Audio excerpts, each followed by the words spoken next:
peaceful protests are planned for Wednesday, Thursday, and Friday this week are on, as earlier declared by our leaders.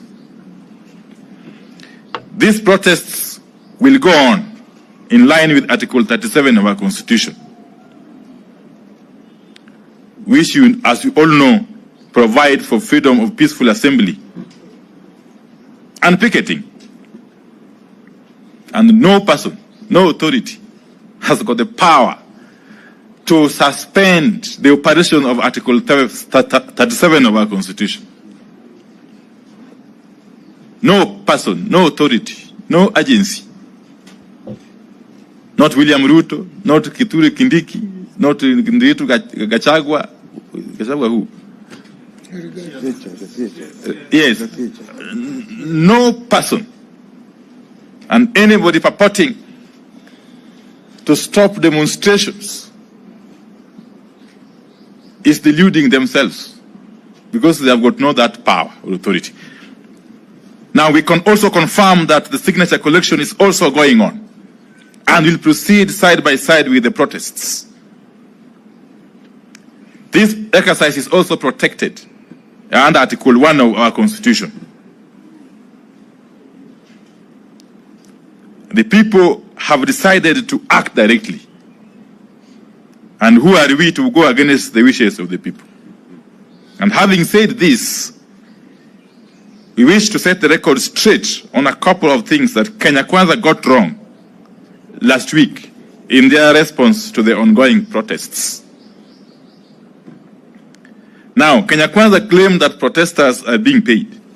Now, for anyone to claim that those protesters who came out in hundreds and thousands in places like Emali, Busia, Kitale, Kilifi, Kakamega, Machakos, and Nairobi, among other places, were paid is to be extremely insincere and to live in deep denial. And that should worry Kenyans. A regime in denial and deep slumber is a very dangerous regime. And Kenya Kwanza is one such regime, as we all know by now. Now, we are shocked at how fast Kenya Kwanza has lost contact with the people and how they don't understand what Kenyans are going through.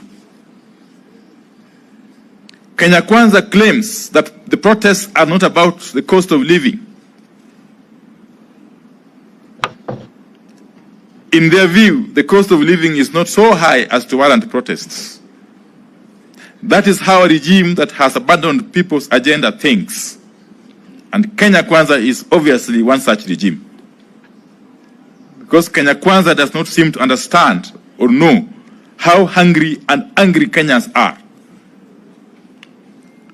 And like a broken record, Kenya Kwanza is stuck, still talking about the handshake of 2018, the Nusumukate of 2008, and so on and so forth. Kenyans are past that stage. And since they lack imagination, Kenya Kwanza is the only political formation still thinking and talking about these handshakes and the rest. And no wonder the regime has lost the people. Now Kenya Kwanza is accusing us, Azimio, of failing to provide solutions to the rising cost of living. Seriously. We know no country where a party stays in government, but once the one out of government provides solutions to the problems of the people. If Kenya Kwanza solutions are not working for the people, then Kenya Kwanza needs to get out of power. Just disband and quit. Across the world, responsible leaders and regimes admit failure of their policies and quit in the interest of the nation. Don't ask us for solutions. Quit and pave way for a regime that has solutions. Indeed, if we took over power, we would provide those solutions. You all know. Now, in their address last weekend, Kenya Kwanza purported to call the attention of the nation to to so-called efforts by the government to reduce the cost of living. But they could not point to any such efforts. If there's an effort to lower the cost of living, Kenyans will notice it. And Kenya Kwanza would not need to be explaining itself or struggling to explain itself. The truth is, there are no such efforts to lower the cost of living. How can raising of taxes on fuel from 8 to 16% be classified as an effort to lower the cost of living? Now, Kenya Kwanza is telling us that the government has hired some 55,000 teachers. Now, so what? That isn't a favor. They are supposed to be hiring teachers anyway. But they are missing the point. People eat food, and people want food.